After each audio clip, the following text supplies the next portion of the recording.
Philadelphia. I'm Bruce Buffer. It's time for the Anthony Gargano Show. Good morning, everybody. Happy Thursday to all across the Delaware Valley. This is the Anthony Gargano Show. We're presented by TrueMark Financial Credit Union. That's right. Check out TrueMark.com/PHLY. You can stop at your local branch, learn more about the credit union difference at TrueMark Financial today. All right, so a lot of backlash and off of the big story yesterday where the Eagles, where Tim McManus and Jeremy Fowler of ESPN chronicled the issues between Jalen Hurts and Nick Sirianni. In fact, Tim McManus, who is a friend, I've known Timmy for a long time. He's going to join us today in about a half hour to talk more about it. But the backlash from the fan base was expected and understandable, though I kind of want to implore you. And in fact, today, if any of you guys in the chat or if you're watching live between 9 and 11, around 10:30, if you want to join us, send a message in the chat. And I'd love to talk to you because this is where, and funny, I heard from several people yesterday, I miss hearing callers. And quite frankly, I miss talking to you guys in a huge way. Like, you have no idea. Not only from a friendship standpoint, many of you I speak with, but, I miss you guys from, our relationship. I also miss you guys on subjects like this. So when they dropped that story, and it was well reported, I thought well done in many ways, the fan base, it completely is against it, right? And the fans go, what are we hearing old news for? Why do we have to hear about this stuff? And my response is, I understand where you're coming from. I get it. It's not fun. And when you're in training camp, all you want to do is look ahead to the season. That's all you want to do. You just want to go, and you don't want to have anything dampen your enthusiasm, curb your enthusiasm. But it's important. And it's important that you know what's going on. That story yesterday, I found trouble. I found troublesome. I found troublesome from the head coach standpoint. When Jalen Hurts says that he does not respect the X and O chops of the head coach, that scares me. That worries me. And it worries me for the upcoming season. Yeah, does that mean they're not going to win? Of course not. But it does make it tougher.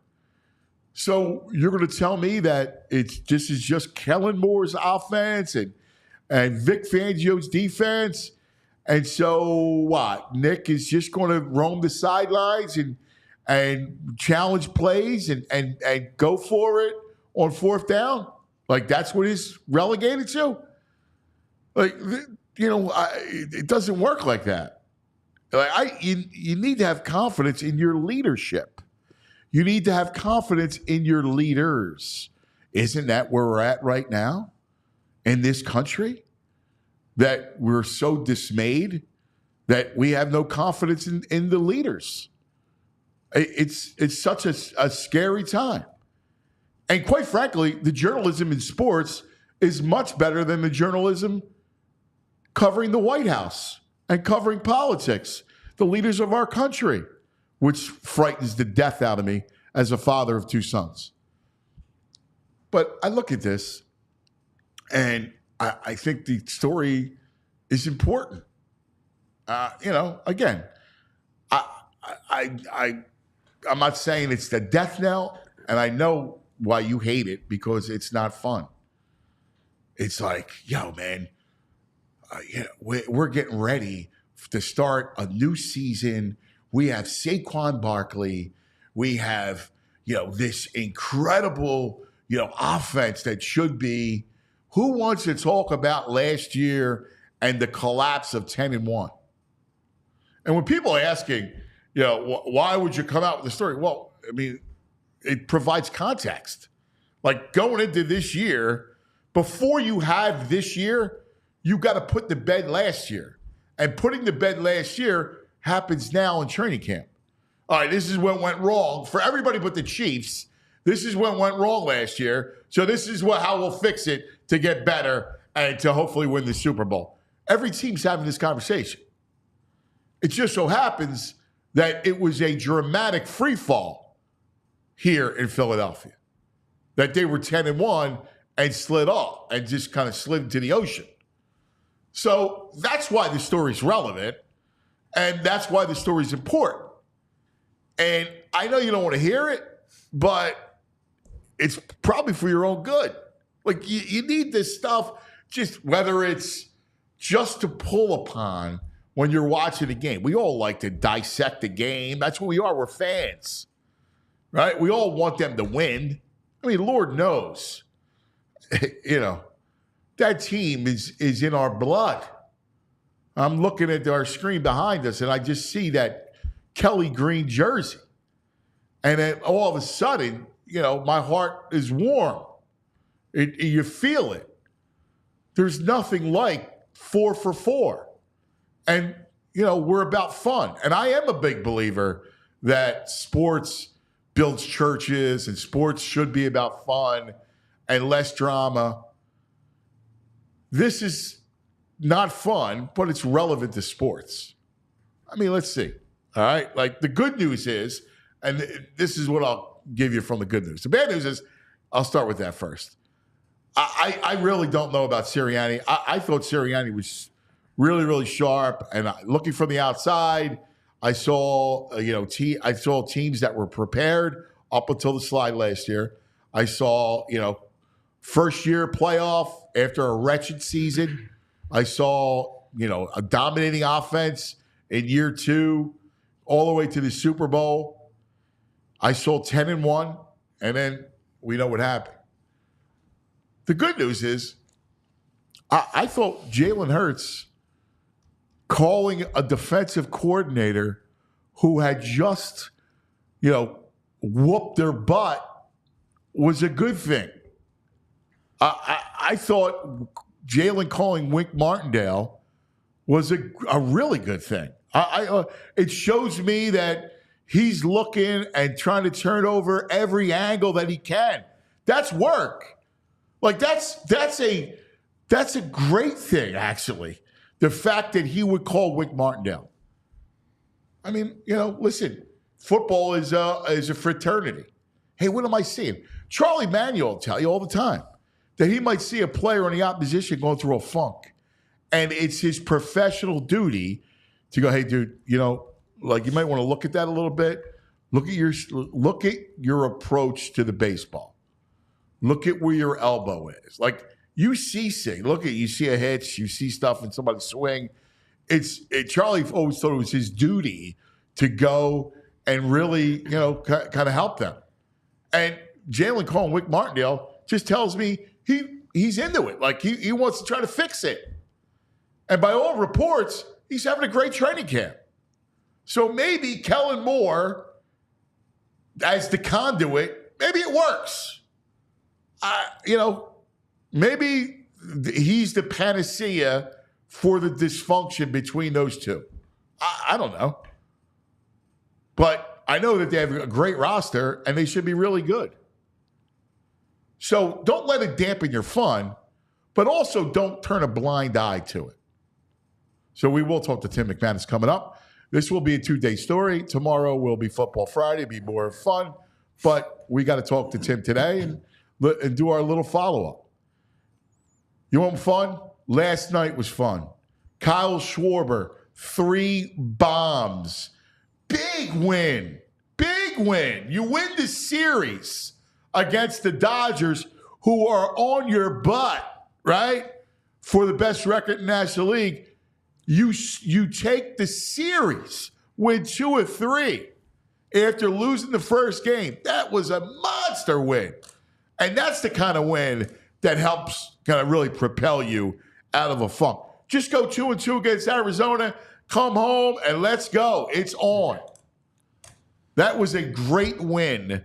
They Schwarber just pounded that Gavin Stone and everybody else. The good news, the bullpen, because Kerkering, when it was still a game, Kerkering, Alvarado, and Strom all pitched a good frame. All right? So that was a great win, and it was a big, big series to take from the Dodgers. That made me feel great about the fighting Phillies. 4 with Arizona, and then you come home. Let's talk to our friends. My boys, VG, Violations Greg Caputo, and JP, John Zapata. How we doing? What's up, brother? I picked the wrong morning to get chamomile tea. Up till like 2 o'clock last night, dragging. I should have did the espresso with you. Oh. Yeah, I'm an espresso man. Dude. Like, what's chamomile do? Like, it's a relaxant. It's a bedtime tea. BG loves it. Is it really? Yeah, it's like a bedtime tea. You are a great relaxer. Whether it's gummies or chasing the relax, or the chamomile tea. Generalized anxiety and PTSD has me up here. The relaxants get me normal. I feel normal. Ah, I got you. Yeah, that makes sense. Love it. Yeah. Dude, Schwarber is like, he's effortless when he's grooving. It looks like the greatest beer league guy in the world is just in the major leagues, just goes up there chomping at balls and just smashing them around. Swing and it's out, dude. It's unbelievable, too. Like, he crushes those things. I mean, just crushes them. 4 for 4. But he's on base 5 times with the walk. A double. What was he? 7 RBIs? His on base is like 387. Yes. I mean, it's unreal. Like when he goes through those things and he's got that Ruthian feel about him. You know? Yes. Like he's thick. Yeah. And then the ball trapped around the bases. And the ball just flies off his bat. If someone could like make the film footage of him trotting around black and white and speed it up a little bit like the old I love his little trot. He would look just like a shimmy. It's cool, man. Last night was a great game. 5-1 they are against this Dodgers team. 5-1. That was such a big game last night. Yeah. Because you take the series, right? The Dodgers were on you. They were a half game behind you. Yeah. All right. After Tuesday night. And now, you take 2 of them. 2 or 3, you win the series, and again, you're in their head. Yeah, and Marsh, a little shaky again in the outfield, missed an easy one, cost him some runs. What I love the best, they drill Casty, and he's angry. He's having words. Umpires got to get between them. Guys on the bench, like the trainers, come out to get between them, and then Strom gets 2 outs and drills Gavin Lux. I've been waiting for that for I feel like weeks from this team. Yeah. That was big. Testy. That was big. And you know what's great is that Strom did that. Yeah, man. See, I love that Strom did that. That false. They were already a close-knit group. And Casty loved that. Yeah, because he was angry. Yeah, I was great. He hit a couple hard hit balls, and I guess they thought he was taking a shot at Casty. Yeah. All right, let me. We'll get into the Phils because I'm very excited. I think they're kind of nosing their way out. Yeah. That's a big series win. August is here. But let's discuss this for a second because I want to get into pick both your brains, and you're both of different generations, so it's great. So, JP, I'm going to start with you. Yes, sir. Nobody likes to read a story about their team because it dampens their enthusiasm. For sure. So when you read it, what was your reaction? I mean, for me, like these are the type of things you do. For me, you want to read these type of things. The way I look at it, like you always bring it up. These teams, they're kids, right? If your kid's doing something wrong, you may not want to know about it, but it's important to know about it so you can change it. And obviously for these guys, this story, there's a lot of telling things because we broke it down yesterday. You need your quarterback and your head coach to be on the same page. And it didn't feel like after last year they were. And now this year's big. I mean, we talked about it. Nick Sirianni, that seat's getting a little bit warm. This article is just not, it's not good. I mean, this is an age-old thing, blaming the messenger. Yeah. Right? Like the media is always the least popular entity in the room because it's usually the deliverer of bad news, right? Because bad news has always sold, much to my dismay, but that's what it is. Good or bad, you have to find out about the stuff. And that's the job of the journalism. So what about your friends? What about like your crowd? I mean, obviously people don't want to read about this. People don't want to hear about this. People just want to go into 2024. They want to be goo goo gaga over this Eagles team. They're excited about this offense. And so people are not happy about the fact that this article came out. They're not happy that we're all talking about it either, because people want to talk about the position battles, what's happening at guard, what's going to happen at the safety Well, depth. I think, and all that will happen. Like For training sure. camp is a Exactly. long camp. This is almost, and this happens every year where you put to bed the previous year. Now, the previous year this time was a little extraordinary in that you were 10-1 and fell off the cliff.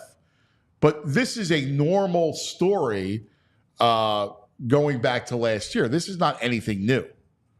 It's salacious because of the circumstances, but looking back on the prior season, as you always do that at this time of the year. Think of the stuff that came out in this article, the Wink Markdale stuff, right? I talked about the Brian Johnson. I thought that was very telling. And just the extent of how bad the relationship was with Nick and Jalen. Guys, this is stuff that we need to know, need to find out about. VG? I live for these articles. I know you do, You know, man. I like that. It's very hard. I feel like sports is covered well, but these teams are such control freaks about what gets out from the clubhouses. And they hold a little leverage against these reporters, you know. They have access they can withhold and stuff. And I thought this was great, man. This is what we heard bits and pieces. Diana Rossini was kind of one of the first ones on it with like nibs of it. But this was like a really put together in-depth article, I thought, man. And, you know, I went to the pub last night to try and get reactions, and none of the sports guys were there, so it wasn't a sports crowd, so I can't tell you what the Yeah, I'm curious what public people. at the pub. I mean, So my man T. Will on the text board says, he says, I disagree. That should have been released last season, especially when Brian Johnson was the fall guy. But if I may, No, hold on. You don't. If you're a reporter, it's not like you're sandbagging your information and you have it and you're waiting until now to release it. You would never hold on to a story like this because you don't want to get beat by anyone. They didn't hold on to the story. What they did was now, after the fact, sources, all of a sudden, it becomes easier for them to tell the story. They're not telling that story in the middle of it. They're going to tell you the story after it's kind of calmed down. So you're going to learn, T. Will, much more after the season when your sources feel more comfortable and are more relaxed. I also think, because I've been talking in the chat with some people who hated the timing of it, I feel like now that training camp's back in full gear, sources are easier to reach out to. They're not in vacation mode, you know? So they're more accessible, these guys, that they want to talk to. Also, the guys aren't with certain teams. Right. Like, you know, let's be real. Guys who are on the team now may not be one of the sources, right? Other guys that might have left, coaches, whatever, when there's movement around the league, then the guys always talk about what happened. well, I mean, we're going to have Tim on in a little bit, and Jeremy probably will say the same thing too. But an article as extensive as what we read yesterday, that takes time. Like it took that long for that article to come out, make sure everything was right as well. So guys, those type of articles do take some time. And so that's the reason why it took so long for it to come out. But the other thing too is, and that, you know, it's funny, T. Will says, well, Ray Charles could have seen that. It's one thing to see the struggles. We all saw the struggles. And it's another thing to get those quotes. Right. To actually report it. Right. So, like, while people go, wow, it's not news. Well, it is news because now you actually have definitive answers as to what happened. You actually have people who are give you quotes to use off the record, albeit, but these are quotes to use. Nobody had that last year. We all saw it, and we all could surmise, but he didn't have the story. Nobody. Trust me, I did this job. All right, I was a reporter in New York. And I worked for the New York Post. And I had an editor that would be on my rear end every day. Give me a back page. Go find me a story. Like, you know, take your pink panties off and stop writing adjectives. And go. I thought I was writing for a magazine. And go get me a story I can run. Like, but it takes time to cultivate things and for things to come about and to put something like that together. It doesn't often happen in the moment. No one knew he was reaching out to Wink Martindale. Right. That's ridiculous. He's basically saying, yo, bro, no one in my building can help me. Any chance you can give me some insight on what you're seeing and how we can adjust? Because I don't have a clue and no one's helping me. That's not anything we knew. Yeah, I mean, T-Will comes back. This is one we're going to disagree on. Tim knew what he was doing. I'm telling you, as a reporter, this is how it works. There's nothing to disagree or agree on. These are facts. Like stories like this, you work all summer on the story, and then you have to go through it and make sure you check it, right? Like stuff like that is not just thrown at the wall. Oftentimes, like if I had a story that was any sort of salacious, we had lawyers look at it. Like you have to do it. And you got to cross your T's and dot your I's. Imagine if Tim and Jeremy weren't accurate on that. That's why it took so long. You got to be accurate. Well, and not only that, your entire reputation. Like, Exactly. it's Your like job, everything. Like, you want to make sure you get things right. It's part of your job to do it. Bill's got to get paid, guys. So, all right. I just think even yesterday, Jalen, I'm obsessed with digging into his words, and he ended his response with, you have reports, you have rumors, and you have reality, and we're in reality now. We have different people doing different things, and he always is saying that. Like, well, he basically said he's reaffirming Nick's stuff, not involved with us anymore. Yeah, he basically said everything is true. Yeah, all right, but it's a new season, and the head coach is in the closet, and we're cool. Yeah, yes, that's what he's saying. Every time he the teases, guys doing different things. You stay we there. have different roles, doing different things. Who knows? This thing, in the weirdest way, could work to our benefit with them. And Jalen could come out and be incredible. I think he is. Listen, he could have a huge year. They got MVP odds on Bet Parks yet? Let me see. Right? Like, Dude. This could be it. Huge year for Jalen. I agree. 100%, man. I think he's coming back strong this year. Yeah. Redemption season. And He says it. that could be a part of it. We'll see. All right. Let's take a quick TO. Tim McManus will join us, and we'll talk to Tim. Can't wait for He's coming that. up in about 8 minutes. We'll talk to Timmy. We have our training camp report with Zachariah coming up top of the hour. Of course, the Daily Grind with Brad. And then I do want to get back to the Phillies, man. Like, that made me feel good. So it was such a good game. I love when they're on the we were West Coast. I'll be honest with you. I saw your text, too. Like, you texted me like 12:44. Yeah, I'm sorry. Right. I didn't know if you were up or not. No, I was watching the game.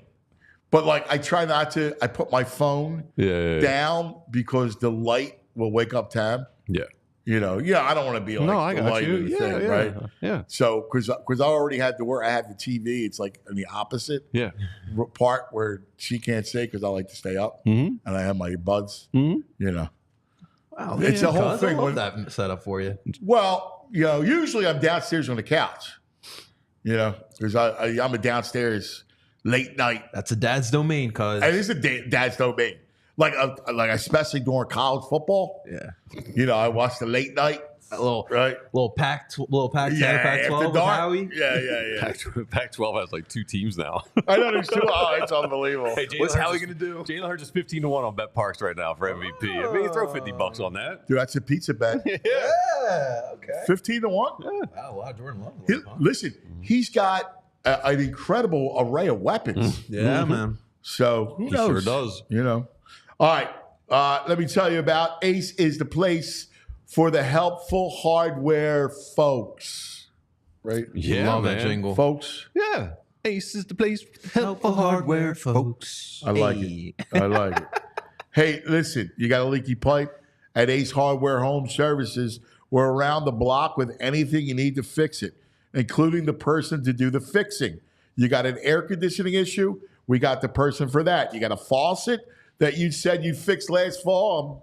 Well, guess what? We got trusted pros to keep your home humming all year long. Ace Hardware Home Services. We're bringing helpful home. The helpful you love from the store now to your front door. That's it. Visit AceHardwareHomeservices.com to get started on your next project. Listen, at Ace, here's what they do. They're ready for your next job. They remember what to bring. They bring experience, local plumbers and techs that handle everything from repairs and seasonal maintenance to installations and upgrades. They bring understanding. They listen to your goals, and the job isn't completed until you're satisfied, and they bring helpful to your home so you can spend more of your time on the projects that really matter. You got to check it out. Whether you call, listen, whether you're any kind of issues that you got going on, all right, at home, we call Ace because Ace is the place for the helpful hardware folks. Ace Hardware Home Services.com. And we're brought to you by Primo's Primo Hoagies. That's right. Now, over the weekend, I don't know about you guys, but nobody wants to cook in my house. Summertime, whole thing. We've become a twice-a-week Primo family. Nice. Right? Because everybody's happy. They smile. You got stuff everybody likes. You can got hot, like the meatball sandwiches or the chicken cutlet, right? You got that. You like the cold cuts. Whatever you want. My wife, they she's got veggie. vegetarian stuff. Well, I was about to say the Nona, Yeah. Oh, yeah. right? That's the vegetarian, or and the tuna hoagies, Yep. all that stuff. So check out Primo Hoagies. Listen, the first store opened in 1992. I remember. It was right on Rittner Street, and everybody in the neighborhood went wild. Oh my God, did you taste this Primo hoagie? What a sandwich! It's outrageous. My grandmother would get them, and they were so packed with meat that she would get extra rolls, and then she would make herself sandwiches for the week off the one hoagie. It's the truth. It was unbelievable. You know, the old timers frugal. That's how they did it. Hey, become a Primo rewards member. Get $2 off Primo size hoagies every Wednesday. You get that same taste like the original in 1992, except over 90 locations across the Delaware Valley alone. Check out Primo Hoagies. All right, you'll say what I always say. Not just a hoagie. It's a Primo. Love it. I'm grabbing them tonight. Peggin's getting her hair done. She won't be home till 7. I'm not cooking that late. I'm going to grab a tuna and a turkey from the Primo's, a third of market. Oh, dude, that's smart. Yeah. I love that for you. Love a tuna hoagie from Primo's. What's your, I now mean- that you're married, Yeah. what do you do? Well, I'm a big roast beef guy. That's how I judge a hoagie spot. I need that roast beef nice and medium rare. Maybe medium, I'll accept medium. But if not, in an Italian hoagie, you got to go classic too. My wife likes the Italian as well. She loves She loves the Italian hoagie. That's her go-to. But You like, for the, me, you roast like the beef. red roast beef? Like you like a little red? I do. Yeah. I do. We had this conversation. I need red meat at least once a week. If not, I'm not good for the week. I love red meat. We hear from the fans on the text board. I love hearing from you guys, and that's one thing we're working on about the callers. Yeah. Right. So again, if you want to get in the chat and you want to get on, let We'll us get you on, know, guys. and then come 10:30, we'll put you on. Come on, email Skeeves. All Yeah, right. come on, guys. So Put a what is your reminder email up in again, there. Steves? My email is andrew@allphly.com. I'll put it in the Thank you. chat, Andrew. andrew@allphly.com. You can also get us on Twitter as well. That handle is PHLY Gargano Show. If you want to DM that, you can DM that, and we will get you on. Yeah, let's go. Goes All right. down in the DMs, guys. So Come on. Jason Coletti says fans sometimes confuse beat reporters as fans because they are, you have fans that are podcast hosts and blog writers who write about their favorite team. And I think that's an excellent point that, the lines have blurred so much between media and fan that any kind of news like this or any kind of take that is perceived negative, any story that is perceived negative, is viewed unfavorably. And, listen, part of it, to blame is the politics.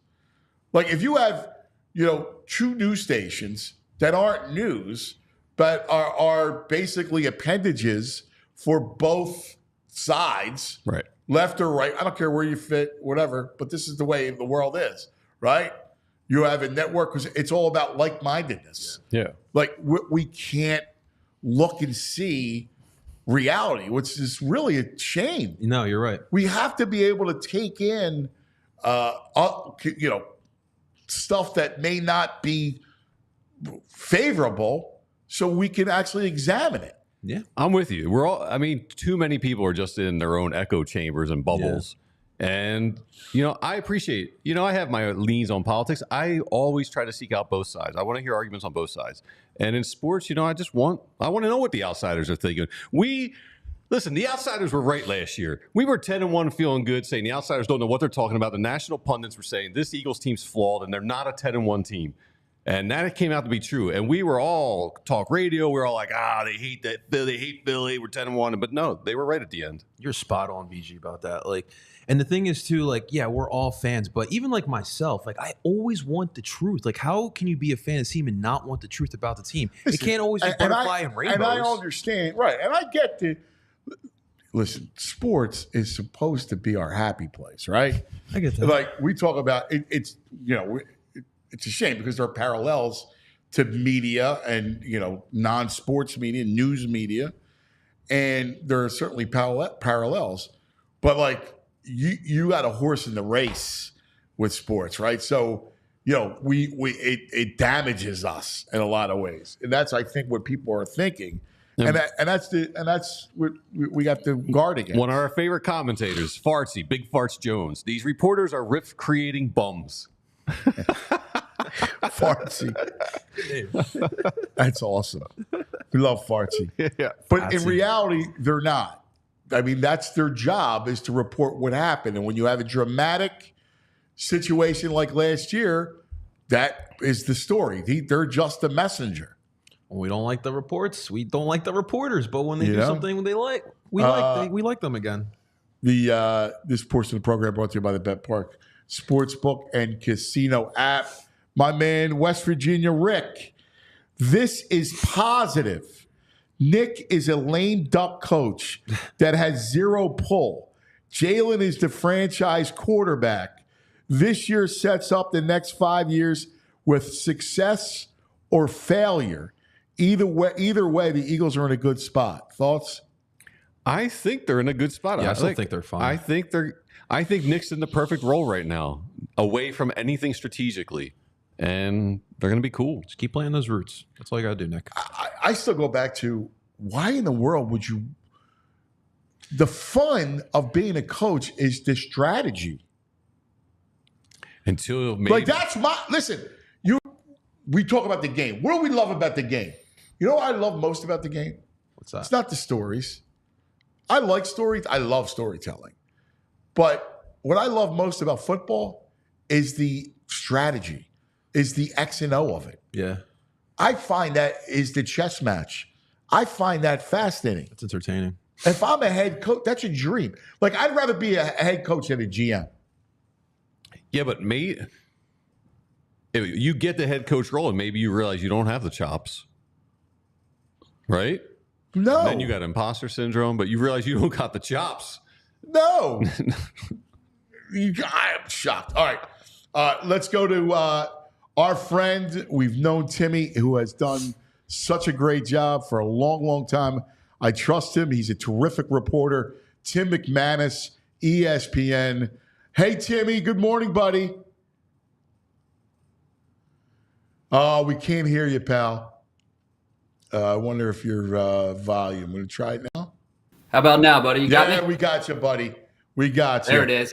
What's going on, Anthony? Good to see you. You too, brother. Listen, I've known you for, 20 years. And I just want to let everybody know, I know what kind of reporter you are.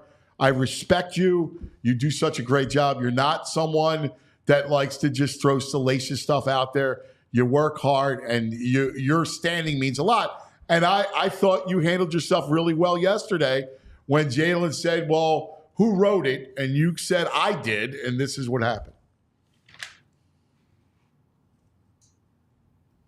Do we got you? Is he frozen? I think he's frozen. Oh, he's moving. Yep. Oh, you got us?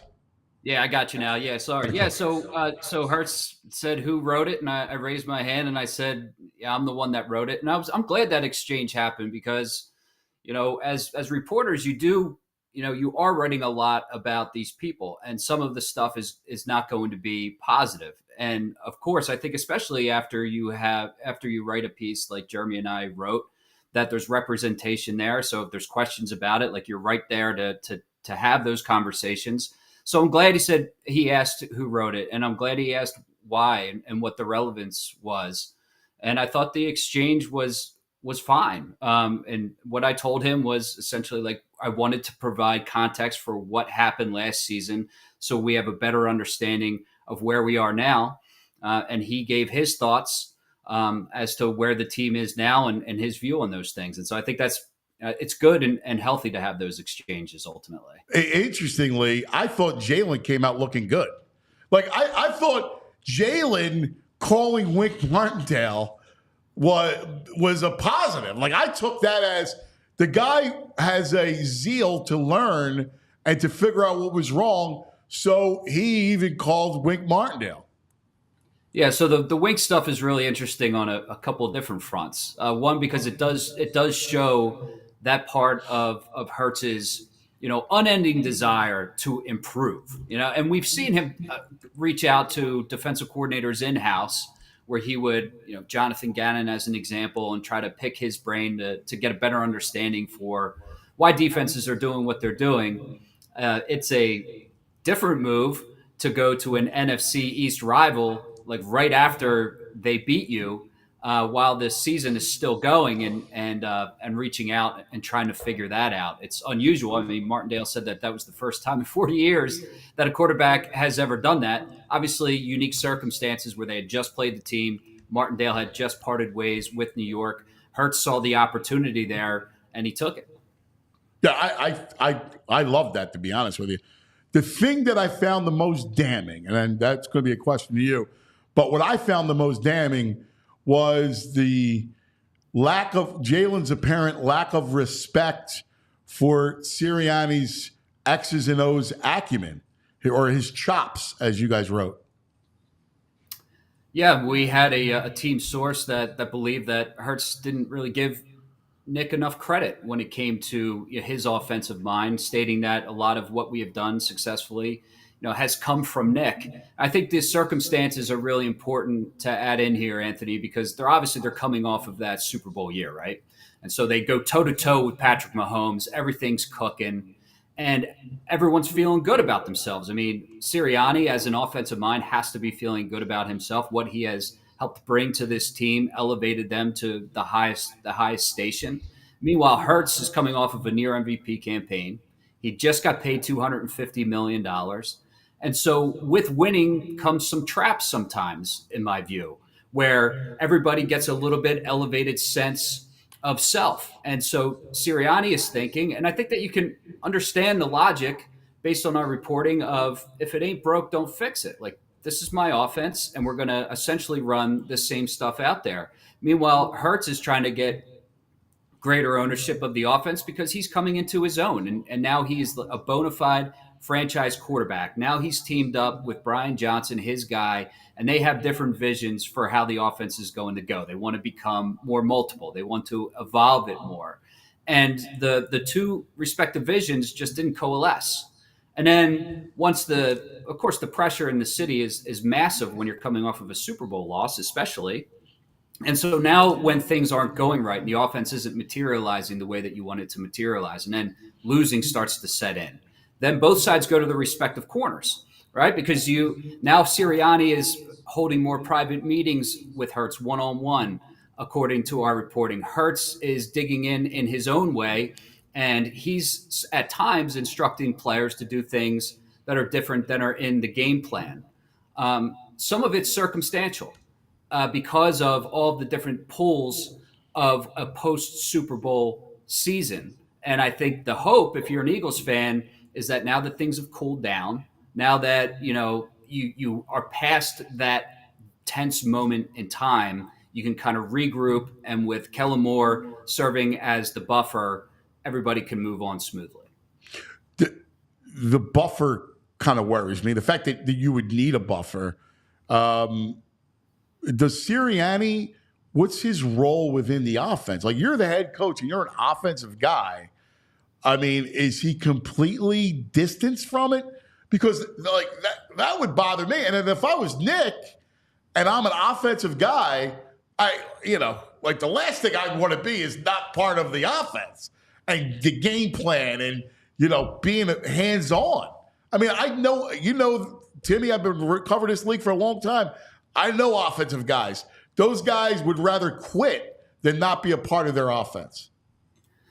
Yeah, it's definitely different. And part of the reason that Sirianni was brought in was because of his offensive mind. And now we've reached a place where he doesn't have nearly as much say as he once did, Anthony. It's not to say that Kellen Moore has come in and created something totally different. And every time you speak with him, it's about taking what was good here and making sure that you don't get rid of that. Why would you? But then, complementing it and adding to it. And so there's still structure of Sirianni's offense in here. But Moore now has has added onto it, and now he's in charge of it. And so you see that, like, if on the field, it's more over the offense, as you would expect. He's got the walkie-talkie in his hand. He's calling in the plays to the quarterback. And Sirianni is going station to station. So sometimes he's over the offense, but sometimes he's at special teams. Sometimes he's talking to Vic Fangio and looking over at the defense. Sometimes he's side by side with Howie Roseman having discussions. And then we know behind the scenes that instead of being omnipresent when it comes to the offensive stuff, like, he's not in the quarterback room as much. He's not in the offensive meeting rooms as much. He'll dip into like a position group meeting, as AJ Brown highlighted in his quote of, like, sometimes he comes in and, like, the young guys get a little uncomfortable and they sit up. And it's so against anything that's done in the NFL. Like, I don't know. Listen, these coaches, like, Andy doesn't even look at the defense, right? Spags is the head coach of the defense. They talk 15 minutes a week. Oh yeah, unless Andy has something, there is a division, and then the head coach never goes into these position groups. That's what's so foreign. I guess that's kind of why I'm like, this is very unique. Oh, it's a fascinating time. I mean, this season is fascinating, Anthony, on so many levels. Like, the boom bust of it is just totally massive. And it's new territory when it comes to the head coach. And, to your point, it's, Fangio's been doing this for 40 years? Right. So it's not like he's going to need, like, direct defensive input from Sirianni. No. But where it can be helpful, I guess, is Sirianni acting as more of the CEO coach, where he has an umbrella over it. He has an understanding for what's going on, and he's making sure it all sort of connects together, and that the culture is being built and is in a good place. And so I think that's the theory. And then, let's see what happens once they start playing some games. Two things, Timmy, real quick. I know you got to run too. One, will he have input in the game plan? So that's a great question. I think that, as a head coach, as an offensive minded coach, I think the answer is yes, but I think it will be limited, would be my educated guess on that they've set it up essentially so it's like Moore's show. And so I don't think he's going to infringe too much on that. Like, maybe he gives bigger picture views of, like, here's the opponent, like, this is the style, this is the way that the defense is going to be handling their business. Like, let's put that all together. But I don't know that he's going to get too much into, like, the X's and O's weeds when it comes to specific game planning. Yeah, that's wow. As an offensive guy, do me a favor, Timmy. A lot of fans want to know about timing. And I try to explain that this is kind of when the story happens. A lot of your information that you can nail down comes after the season's over, once there's more relaxed, that sort of thing. I don't know. The timing of your report, tell us about a little behind the scenes. Did you have this stuff there? Did you wait for now? What was the fans want to know about the timing of the report? Yeah, and Hertz did too, right? Why is it relevant now? So it's a fair question. The best answer is now is when it was ready. It took a long time to do kind of extensive, thorough reporting on this. It took months, and it didn't come together fully until now. And so, obviously I understand the fan sentiment of, we've turned the page, we want to be optimistic. We just want to have the positive stuff. But, a reporter's responsibility, from my view, is to try to paint as full a picture as you can about the things people care about. And it's not always rosy, and it's not always the most, ideal timing, I guess. But because we got past what would be considered like, would I have loved to run it in like March? Yeah, I would have. I was pushing for it. I was trying to, but it just wasn't there yet. And also, I can't just go out there before it's ready and just throw that out there, because that doesn't feel like the right thing to do either, right? So, but what I'm trying to do is give as much perspective as I can, so that the fan base, which obviously loves this team, follows this team, lives and breathes and dies by this team, has a good understanding of what's going on. Because if things go south and nobody's reporting on, any of the fractures in there, then I don't think that's the right thing to do either. So I think it gives the reader or the viewer a good understanding of kind of where we are, where they've been, and what's at stake heading into this year. Listen, I applaud you, buddy. You did great work. You don't get a lot of applause from the fan base, and I get it. But that's the nature of being a reporter. You do it well. You always have. And you do it with respect. You respect the craft. So, Timmy, always love you, buddy. Thank you so much, man. Thanks for having me on. It's good reconnecting with you. Tim McManus, ESPN, who obviously dropped the big story with Jeremy Fowler yesterday. And I've known Tim for a long time, and he's always been above reproach.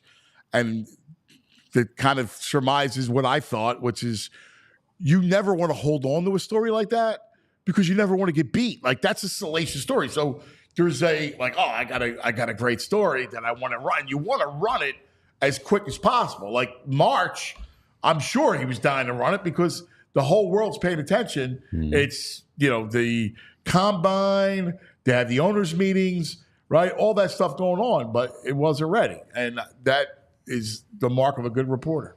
I think Tim does great work. He's not overly salacious. He's not a clickbait guy. He doesn't just regurgitate talking points from the team. I think Tim does a really good job reporting. Yeah. We're glad to come out. All right. Time now for the daily grind and the brain. Brain. Red the brain finder. Good morning, brain. Good morning, Anthony. I got to ask you a question first before we start. That Phillies game last night, did you see the play that Roberts got ejected on with Rojas, the interference? Yeah. I mean, I'm just curious if you guys. I thought that was one of the worst calls, and it actually angered me. Like, again, I want the Phillies to win. Don't get me wrong. Brain. That was a great when I call see of the that, season. What are you talking about? Come on, no, man. It's how the rules interpreted. No, if nothing else, you can say a million things about me. You can't say I'm not fair. I am fair to a level that I treat that like as my man. I'm being serious. I don't like winning like that. No, that to me, I don't get it. I don't even get what the referee. What's the guy supposed to do? I mean, every once in a while you get home cooking. Well, actually not home cooking, but road cooking in this case. Team gets one. The good guys. Yeah, but it was one for the good guys. Yeah, the good guys. The good guys. Yeah, the good. I mean, that did change the entire tenor of that game. Although Schwarber obviously single-handedly won it. I don't believe in baseball being changed like that and during a regular season. Whereas a call in football, basketball, I think is different. I don't think it changed. I think unless it's October, then that's maybe fair. you have a point. But regular season baseball, it doesn't change anything. Right, the game just don't make it that much of a difference. But I will say this though: man on third, right, with less than 2 outs versus not, that changes the way the pitcher. That changes everything. I do think it does. But regular season baseball is so different and dynamic than the playoffs. Yeah. So. You're right. How many bad calls have we been dealt with? I felt like this year, man. We deserved one. All right, listen. On the strikes, we've had so many bad strikes called against us or not getting them. We deserved one.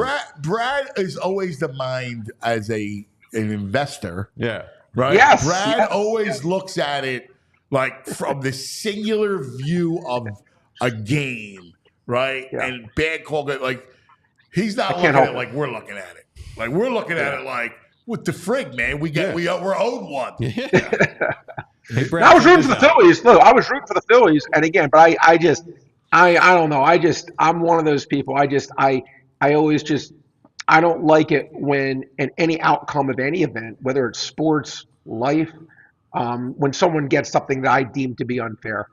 I just don't like that. So anyway, that's okay. Look, big win for the Phillies. They win the series. That just to get people off their backs, if nothing else, guys, for a few days where we don't have to talk about Phillies have lost 7 straight series. I thought it was an important win against obviously a really good team. Brad, check this out last night. You'll appreciate this. I had a 5-leg parlay going. 4 legs hit. 1 leg did not. I thought it was the sure thing. Ohtani to get a hit. He had 5 at bats. Wow. 0 for 5. Jesus. Dude, Are you that's serious? the wrong way Yeah. to lose, man. I thought that was the easy one. That's what I get for betting the opposition team. Tyler Phillips. Yes. That's rough, man. I'll tell you who let me down yesterday. I had a good night yesterday overall, but I went, forget double dipping, triple dipping. I quadruple dipped on Taj Bradley yesterday. I had him over strikeouts, loser. Bet under 5 innings, bet under 5 runs in the 5-inning line, loser. Bet under 2.5 runs, loser. Bet over 16.5 outs, loser. Brad Feinberg, loser. It's funny, if it wasn't for that, I would have absolutely destroyed, I would have had a great day. But Taj Bradley, like, not on my Christmas list right now. He made me very sad last night. He was my Shohei Ohtani to you, BJ. Oh, that's tough. But yeah, you must have did well. I did. everywhere else. I had the Yankees with the run line in game 2 of the series. I actually did bet the Angels in game 2. Fulmer's actually pitched very well for the Angels this year, and the Yankees put out a starter who had Neary at 6 in the minors, getting 2-1 odds. I thought it was worth it. That helped. They paid, that was a decent thing. But it was that I went all in. I mean, Taj Bradley was really like my big thing, and he laid an egg. All right, I want to get this to you. All right. Yeah. MVP NFL odds, because we were talking about it. Jalen Hurts, right? We look at Jalen, and by all accounts, he's looking really good in training camp. Now, it's training camp, so you got to take it with a grain of salt. Right. However, you start reading the tea leaves, right? He's got Kellen Moore now.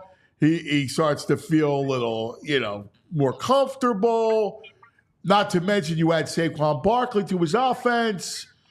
So he is 15-1 right now on the Bet Park site to win MVP. You like that for a pizza bet? Not the worst of it. Let me ask you a question. What would you rather have? The Eagles at 15-1 to win the Super Bowl, or him at 15-1 to win MVP? Because theoretically, if they do not finish with first or second best record in the NFL, he's not winning MVP. So you have to say to yourself, if the Eagles, would you rather have 15-1? He actually has to beat every single player, or 15-1, the Eagles as a team can get it done. I think that would be the question I would. What are the Eagles right now to win the Super Bowl? 14-1 on Bet Parks. Okay, close enough. 14 versus 15. So to me, it's a dealer's choice. I would probably rather have, to be honest, and just look further than 2 years ago, where he, actually both things happened. I think Hurts came second MVP. The Eagles came second in the Super, runner up in the Super Bowl. But I think it is dealer's choice. I mean, I don't hate it. It usually always goes to a quarterback. I would tell people out there, if Tyreek Hill and Christian McCaffrey couldn't win it last year, I would not bother them betting any other player other than quarterback. And it really has become best quarterback award. I throw out Mahomes because his odds are too low to me. I have no interest in a single odds guy in an award like that. Hurts would be on the short list of guys. I'll tell you a guy that I think has a chance. What are his odds? Because I think Detroit's going to be the best team in the NFC this year. Goff, to me, is a guy playing half his games in a dome. 25-1. I'd rather have Goff at 25. On the Bet Park site. I could see a year where Jared Goff throws 37 touchdowns, 7 interceptions. The Lions had the number 1 seed. I don't think that's a crazy take, to be honest with you. And getting double the odds of Jalen Hurts. I have to tell you, I love the Lions team. I think and you're getting twice the odds. I told you over San Francisco. I think they're the best team in the NFC. The same way. Now, that's a lofty status. So then let me ask you a question. Up for it, but I think going into the season that they're the best team in the NFC. Well, if you believe that, okay, and we're talking, and you know sports at the highest level. If you believe that, you're getting double the odds on their most valuable player than Jalen Hurts getting 14-1 or 15-1. How can you not take that over it? If you were a lawyer, you'd struggle to make an argument to say Hurts over him, because you'd say, even if you want to say they're about even, you're getting double the odds on a guy that you think is going to be the better team, which I personally agree with you on. Yeah. No, listen. No, that's a great 25-1 is incredible. That's incredible odds. Yeah, I think the Lions have a chance to have one of those 14-3 kind of years where I really think Goff has a chance to be like, and he doesn't even get Drake in that high in these fantasy leagues. I don't get it. Half his games in a dome, the running backs they have, the offensive line they have. Again, he's a great infrastructure. They have the coach that everyone respects. They have the consensus one or number 2 offensive line in the league. They have an elite tight end, an elite wide receiver, 2 really good running backs.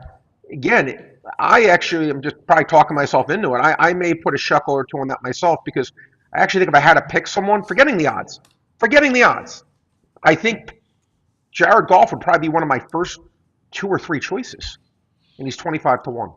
Yeah, I like it. I think you're right. You know what's interesting? The AFC feels wide open to me. I think the AFC. I look at the AFC and go, wow, this is interesting. Like, there's a couple of teams. Like, obviously, Houston's everybody's darling. I mean, they got better. You get Stephon Diggs. Their receivers are ridiculous. We love Stroud and what he can do. But, and then, of course, you can never count out Kansas City, as we know. But you look around, like, Aaron Rodgers is 25-1. Like, if he stayed healthy, who's to say the Jets couldn't make a run? Well, the Jets actually, for everyone watching, the Jets are my biggest investment to win the Super Bowl. So I got the Jets, I think, earlier at 32-1 and like 16-1 to win the AFC. I bet them over 9.5 wins. I bet them at 3-1 to win the division. The Jets are my Taj Bradley of the NFL. I'm all in on the Jets this year. I love their roster. And listen, Anthony, I always go back to, because again, I always know you were friends with Coach Rule, and I always felt so bad when he just had the worst quarterback play. And I'm like, man, even if you're a good coach, if you have quarterback play like that, I always like, man, yeah, it doesn't make you look that smart behind the sidelines, but there's nothing you can do. And then last year, people are ripping Salah. All right, fine, that's fine. But when you have Zach Wilson out there, I don't care. Again, look at Bill Belichick when Tom Brady left. These things, it comes down to talent. You put Aaron Rodgers on that team with that defense, I'll be stunned if they don't win most of these, close to 3/4 of their games. I really will be. I don't even need Aaron Rodgers to be MVP Aaron Rodgers, by the way. Yeah. Yeah. No, I completely feel you. Because I think I look at them and I go, they got a shot. I love them over their win total. Yeah. I'll give you a team that I think has really good depth. It's where you're looking for a long shot team in the AFC. And I did bet them. I think they're a long shot. You get like 6-1 to win the division, around 40-1 to win the Super Bowl. Again, you're taking a huge leap of faith on Deshaun Watson. But I think the Browns have a very, very deep team. I think they have a very deep defense, very deep offensive line. They have good receivers. If the quarterback, who they gave up 28 first-round picks for, could be anything, Anthony, that's a team with those odds. With the defense, they could be that good, and they do have playmakers on offense too. That is a team. That's the only team I can think with those kind of odds that are really. I mean, I fear the quarterback has fleas, of course, and will prevent you. But I see exactly what you see with the rest of that team. That's why you're getting the 40-1. I like the coach too, and you're right. Coach is great. The coach is great. Yeah. Yeah, but that's why you're getting the 40-1. Like, no one wants to back. It's easy to, Anthony, listen, you get sports so high. Like, it's easy to back someone like when they're coming off a championship season, right? Sure. Like, just think Jalen Hurts. Jalen Hurts, perfect example. Coming off last year, he was in everyone's top 5 quarterbacks. Then after a bad year, he didn't make ESPN's top 10, probably deservedly so. I'm not criticizing the ratings. I'm just saying it's harder to back now Jalen Hurts seeing a well below average Jalen Hurts year versus 2 years ago, because you tend to gravitate to what you see last. So I get that. I truly do. But sometimes I always say you have to be able to see tomorrow's newspaper before it comes out. because after it comes out, it's not helping you much. But Right. if you could see it a day early, that's what I always try to say to myself. Try to see tomorrow's That's why paper you a got to day go before back it to the happens. future and get the book. Biff, baby, Biff. All right, last thing. At Brad'sBestBets.com, at Brad'sBestBets.com. Brad Feinberg, the brain, brought to us by the Bet Park Sportsbook Casino app. What do you got for us tonight? Look, I'll talk to you on the Phillies game real quick. But my best play at night, Anthony, it's funny. It's a math play. Randy Vasquez, starting pitcher, San Diego Padres. He has 50 strikeouts in 76 innings. Based on how many innings he should get tonight, his total should be 3.5. Well, they made it 4.5. And again, I keep saying, Anthony, and I always say it, when it's a low number like this, right? It's not an NBA game where the total is 238.5 versus 237.5. Who the heck cares? This is a very finite amount of strikeouts. He's probably going to land on 3, 4, or 5. We're basically getting the 3 and the 4. Okay, it's 11-5 for the year, 50 strikeouts, 76 innings. This line should be 3.5, not 4.5. Randy Vasquez, San Diego Padres under 4.5 strikeouts. And I will say this, Anthony, in the Phillies game tonight, haven't bet it yet, but I do think there'll be runs scored. Don't trust either pitcher at all. Really like the way both offenses are playing. Total, I think, is 9.5, but I actually do think that I think there'll be runs scored tonight. I like Phillies over 4.5 tonight. Yeah. I like the Phillies in the team total. Absolutely. I did actually bet Montgomery over 2.5 runs to give up Jordan Montgomery, but I like the Phillies over 4.5 runs. I absolutely think that wins. Phillies, listen, Jordan Montgomery right now is he's not come. We go back to Deshaun Watson. These guys take these layoffs. Sometimes these things happen, Anthony. He has not come back at all from his missing spring training. It just hasn't happened for him. And I think the Phillies lineup, I think you could argue it's certainly one of the best 5 in my opinion in the major leagues. I think the Phillies score their 5 runs. I agree with you, VJ. I like it. Also, breaking news: White Sox have fired Pedro Grifol, club manager. Oh my God! Jeez, I bet over August 14th. Are you serious? No, I'm okay. Brain, you're the best, buddy. Thanks, brother. Be good. I'll see you guys tomorrow. The Brain. All right, Brain brought to us by the Parks Casino and Sportsbook, which is Bet Parks. That's right. Bet Parks. You love to win. You love to play. You love to win. Bet Parks. So tonight, what we say? What's the total that Brad said off the 9.5? 9.5. Yeah, I like the over too. I like the Phillies team total. It's one of the things I like a lot is the team totals because you can look at right on the Bet Parks app. They have them, and you can see what kind of pitching they got, or when football. They say it's 22.5, or they're going to score more than 22.5. You see the offense is rolling, so you go with the over. The whole thing, it takes it. You're going to dissect the game differently, right? And the beauty of all the props and everything that BetParks app has to offer is if you can kind of figure out the game script, you have a real good chance. It's much easier to pick out the game script than it is the point spread because just the line itself is difficult. So they have everything live in-game betting, you name it. When it comes to sports, you got to get the BetPark Sportsbook Casino app. And when it comes to casino, so you're watching the game tonight, you're relaxing, you can play a little live baccarat, live blackjack, live roulette. They have live dealers. So you're looking at it and you can see the dealer, right there on your screen, right in your pocket, right on your phone. You have this incredible app. So check it out.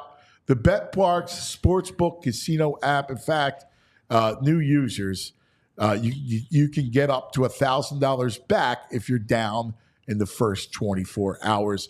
BetParks.com has the details, so check it out. If you have a gambling problem, call 1-800-GAMBLER. BetParks. You got to be in Pennsylvania, New Jersey, Ohio, Maryland.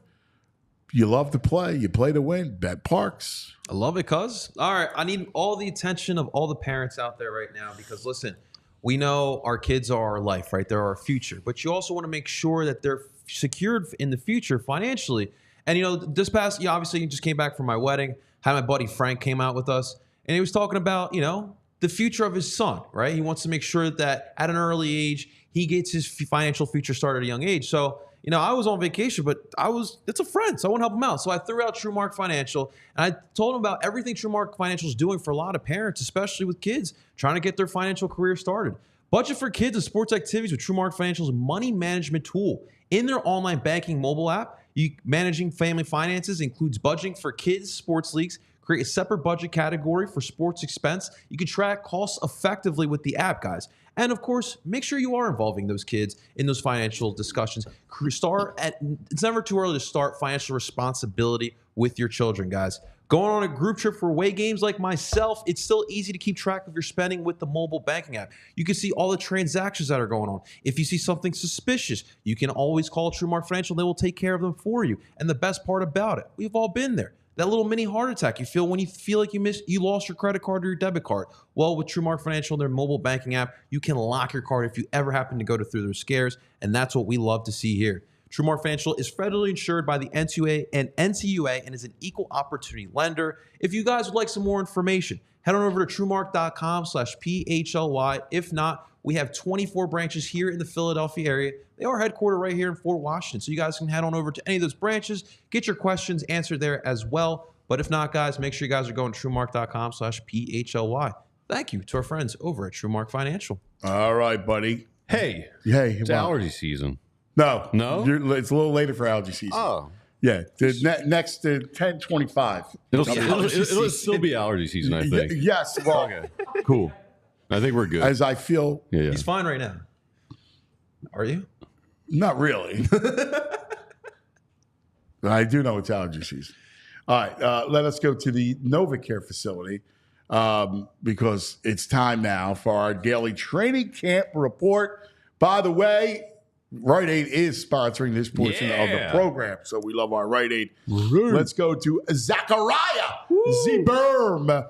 Zach Berman, all PHLY Eagles show. Hello, Zachariah.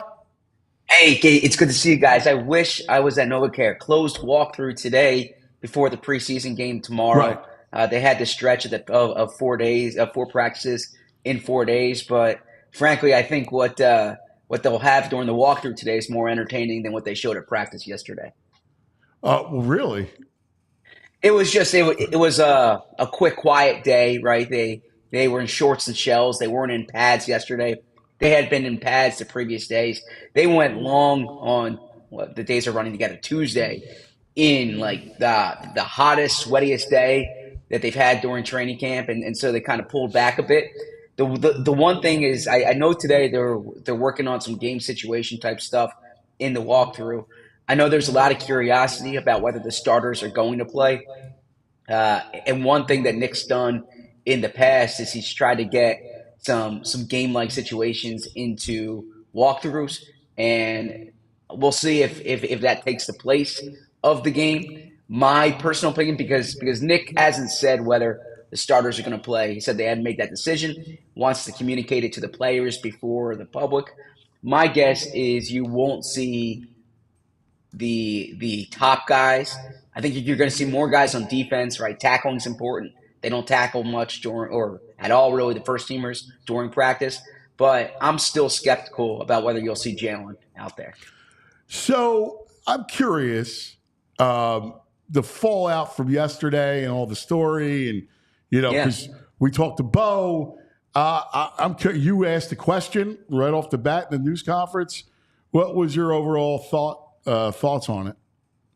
Yeah, first off, I thought Tim McManus did an outstanding job with that piece, and I think that there was clearly something there last year, right? And I think that showed some of what was going on last year, because there was a disconnect there. They weren't on the same page, and as far as what was said yesterday, the thing that I learned from the piece that I did not know was the Wink Martindale part of it. That Jalen Hurts literally called Wink Martindale after that Giants game, which I actually think reflects well on Jalen trying to figure that out. Now you can say, why weren't he getting those, or why wasn't he getting those answers in the building?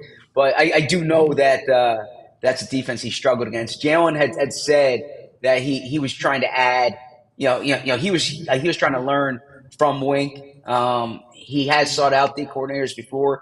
I know when Gannon was here, Jalen and Gannon spent a lot of time together with Jalen trying to figure out the way defenses will throw things at him. So that's kind of the coach's son part of it. But the nature let me stop you real quick. Yeah. I love that. I'm to be honest with you. I love that. I think that to me is someone that's yearning for answers and yearning to learn and to pick up the phone and call a DC. I think that's again. I think that shows somebody that wants to win, that wants to figure it out. Yeah. I don't understand anybody who wouldn't like that. I'm with you there. Actually, I heard from a team source yesterday too that the Eagles' offensive coaches spoke to Wink Martindale as well during their self scout process. But as far as the overall Hurts Sirianni dynamic, this is real. It's something we've talked about. It's something we'll be watching. A coach quarterback doesn't need to be best friends, right? And sometimes creative tension or competitive tension isn't a bad thing. You saw Brady, Belichick. You saw Joe Montana, Bill Walsh, right? I mean, this does happen. But what you need is you need the professional respect. You need Jalen Hurts to believe that Nick Sirianni is the best coach for the team, and you need Nick Sirianni to believe that Jalen Hurts is taking the coaching. And besides that, the last line of the story, they don't need to go to dinner. That's not the relationship you necessarily need with a coach quarterback, but you do need the professional respect. And there have been strides this offseason. We'll see how it goes during the season. Everything's always good during the offseason. We'll see how it goes during the season. What's Nick's role? I'm still trying to figure this out. What's Nick's role within? We know CEO coach, but you and I both know, being around coaches, that you're an offensive coach. You got to come up with the game plan. You come up with all that stuff. I mean, what is that? Yeah, Nick's not doing that this year. Nick's not the one putting the game plan together. And in the past, he was, and there was a heavy hand last year, especially. He hasn't called plays the last 2.5 years. He's not calling plays this year, but the plays under Shane Steichen and Brian Johnson were called from Nick Sirianni's menu, and Nick's not putting that menu together. So Nick's role is overseeing the team, right? From Monday to Saturday, really being in charge of the coaches, being in charge of the players. And then game day, really the game management part of it. And Nick will tell you how big a chunk of his job that is. But during the week, it's really setting the tone for the team, the direction of the team. But he is not in charge of the offense. And I don't think Kellen Moore would be here if Kellen Moore was calling Nick Sirianni's offense. So will it be a collaborative process at all, or will it be mostly Kellen Moore and then Nick will see it? Yeah. I mean, they'll try to tell you collaborative. This is Kellen Moore in charge. Kellen Moore is in charge of the offense. Now, it's collaborative in this sense.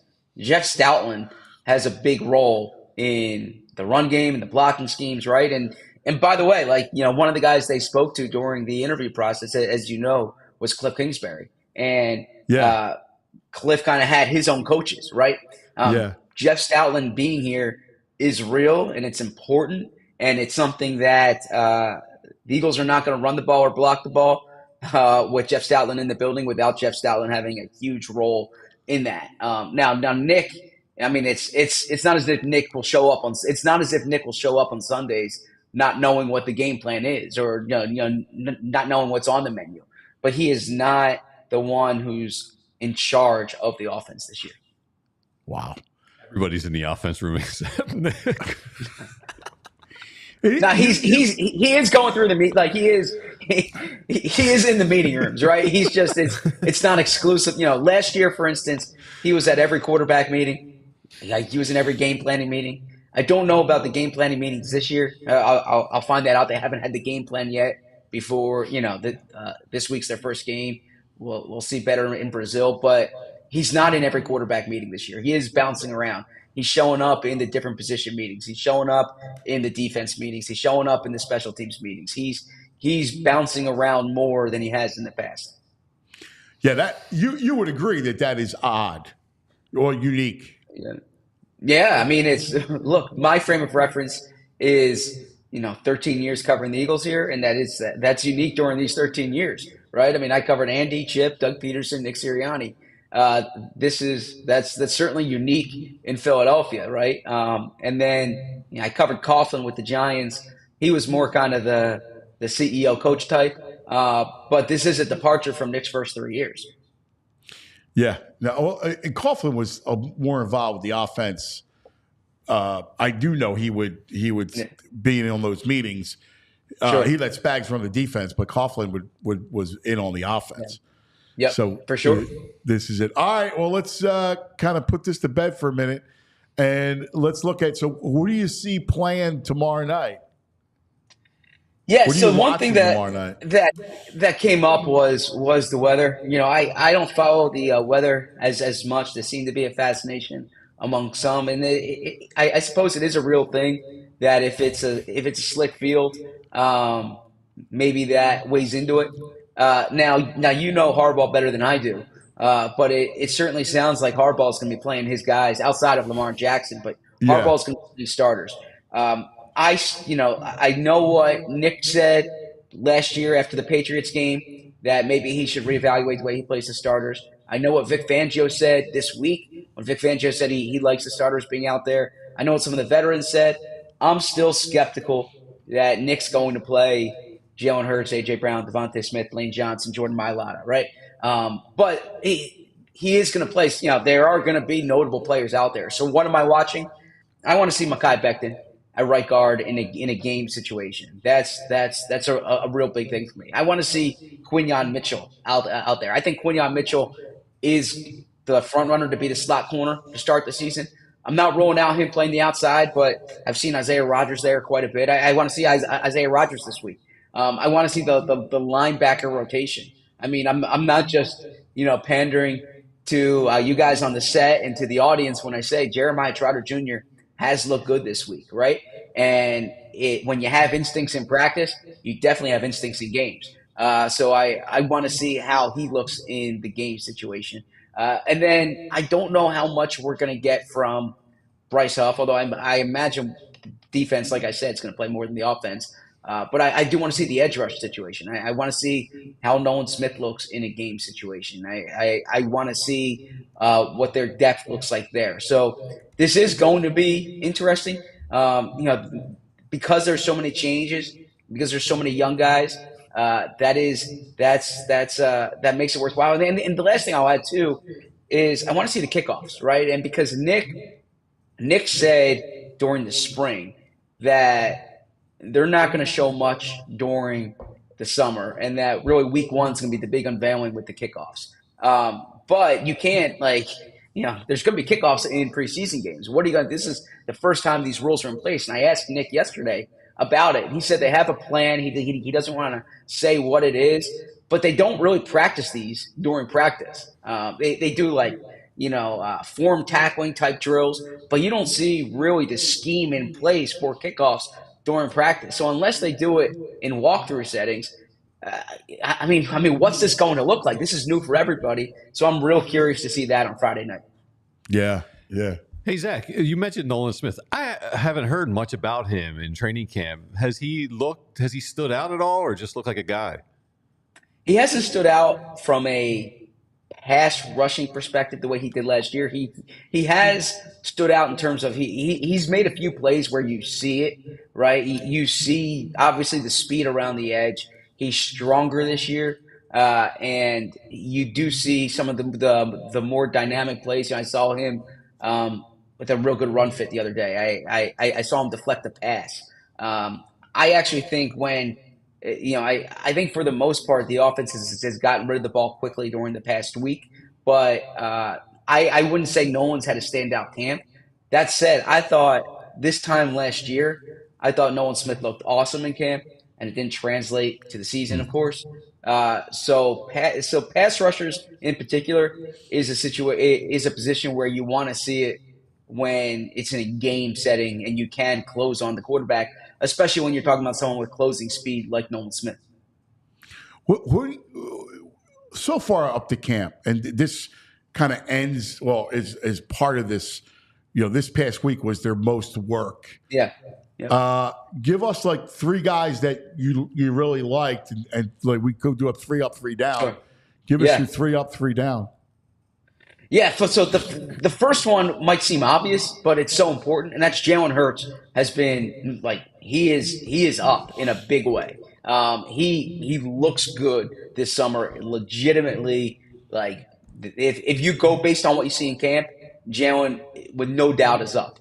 And then I would extend it to Zach Bond going into the summer. I thought, all right, Zach Bond was with the first team during the spring. Maybe Nakobe Dean wasn't fully back yet. Zach Bond's been the first one up at linebacker every day. Nick Sirianni pointed out the toughness that he brings. Zach Bond is, he is making some plays out there.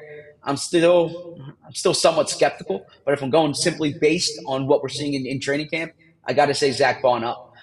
Someone else I'll give you is Moro Ojimo, who is the 4th defensive lineman. Moro Ojimo's made plays throughout this week in particular where you're like, all right, this guy should be on the field. And last year he looked good competing for a spot on the 53. Now he's trying to get a spot, on like in that game day rotation. And I think he's earned it. And I think he's someone who, if you're looking for under the radar players on the Eagles, definitely Moro Ojimo. The 3 down I would give you, and I think I talked about this last week too, Anaya Smith has not looked good. Anaya Smith's dropped passes. He's not necessarily getting open. I thought when they drafted him, he had a chance to be the number 3 wide receiver. Now I think he needs to have a good 2 weeks to make the 53. The Eagles haven't cut a draft pick since Jacoby Stevens, and they haven't cut 5th round pick since Nate Gary, who they actually ended up bringing back. But this is on my radar because even in a weak wide receiver group, I think he's been outplayed. I don't think Nakobe Dean has had an especially strong week this week. So Nakobe Dean is someone who I would say the stock is down on him as well. And then other one, the third one I'll give you, and this is more based on injury, but it's real, is Tyler Steen, right? I mean, this was supposed to be Tyler Steen's job to lose, right? And I think now we're talking 2.5, 3 weeks into camp, and Tyler Steen, I think, is on the outside looking in. I think this is Beckton's job to lose right now. Now I know Steen missed some time, but Steen's been back this week, and he's been with the second team for 3-4 sessions this week, and I think that's not by accident. Do you think it's because they view him more as a tackle? Yeah, I mean it's a good question because he wasn't a guard until he came here. I think that the development curve, it's fair to say the development curve is bigger than they anticipated last year for sure.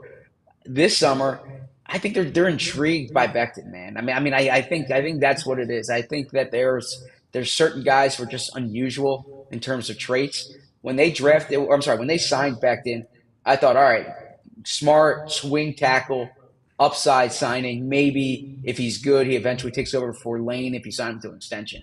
When they put him at guard during the spring, I said, wow, is this going to work? And I don't know if it's going to work because I can't say from watching him that he's really like he has not been exceptional. But there are times when you see the rare abilities, like where he's putting guys on the turf because of how big he is. And I think that I have to think that it's as much intrigue about getting a guy like Mekhi Becton than it is necessarily on Tyler Steen. That's how I took it because I know that they like him, his size.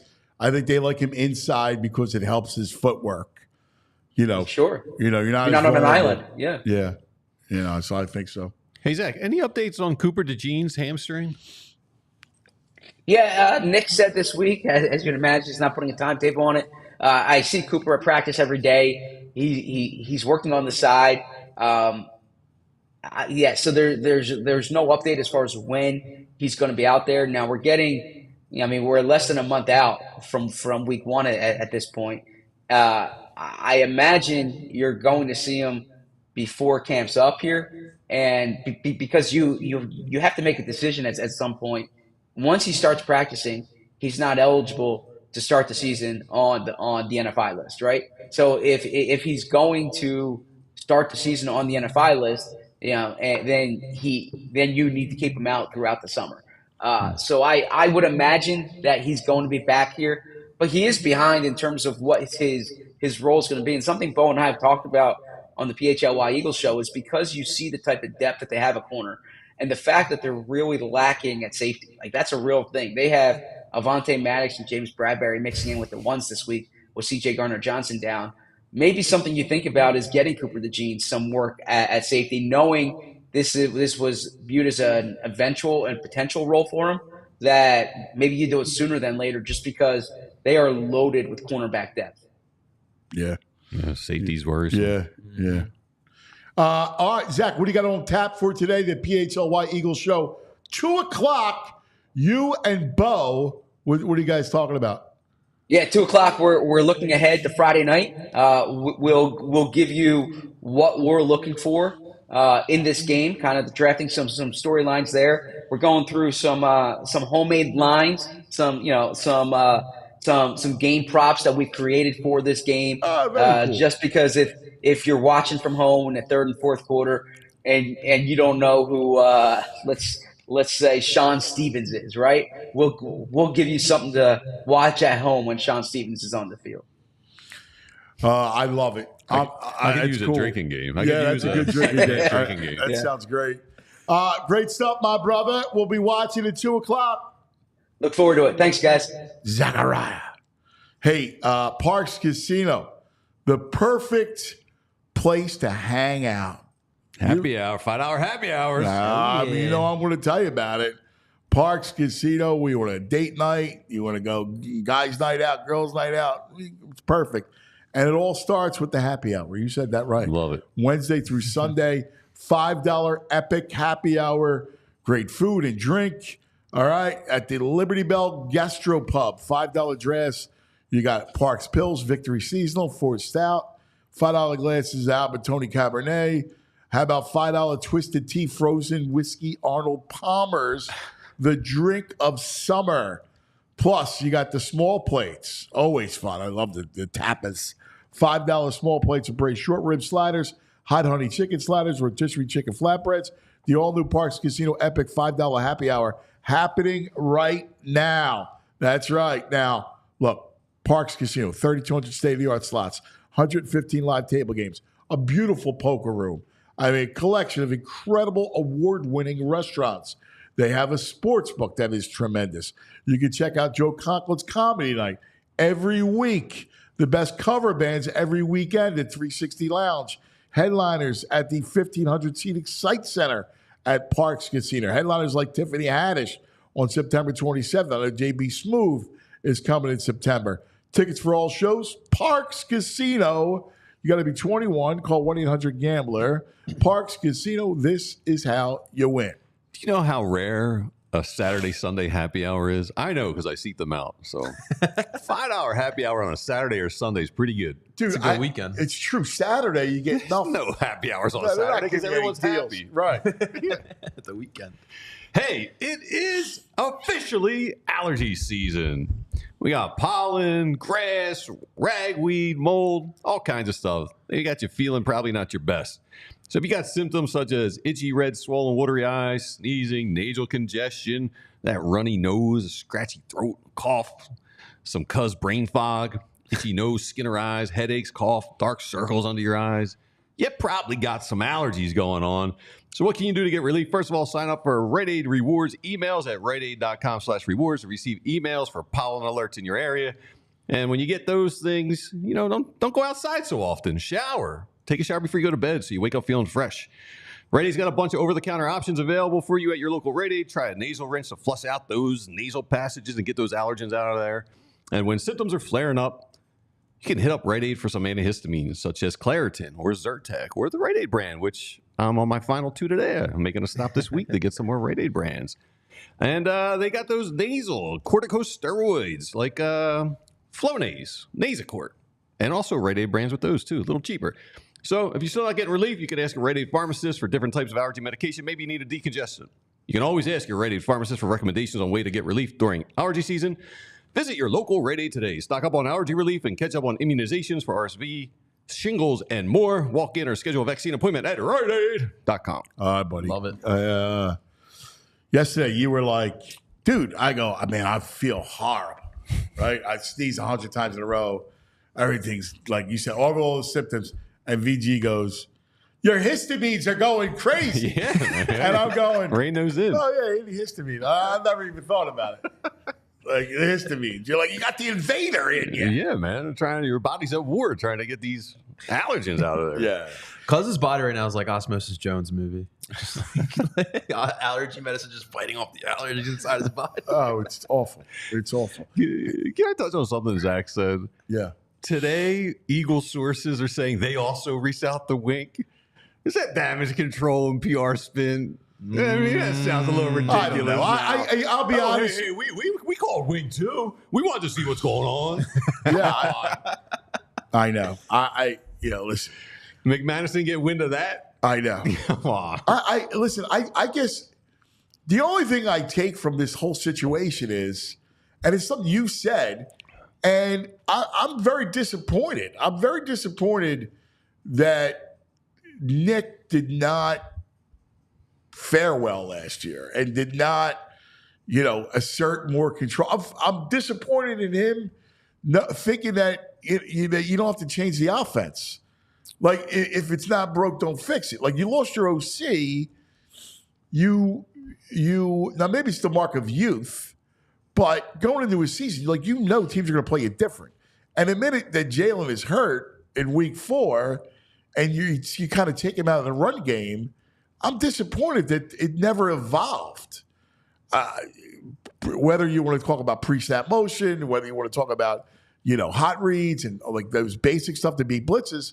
I'm just disappointed that, it feels like the emperor wears no clothes, right? Like, Well, it's very worrisome because the only two options are he's watching what we're watching and doesn't think he needs to adjust, or he doesn't know what to do to adjust. Yeah. I don't know what other option there is when you're seeing what everyone is seeing happening against the blitz. yeah.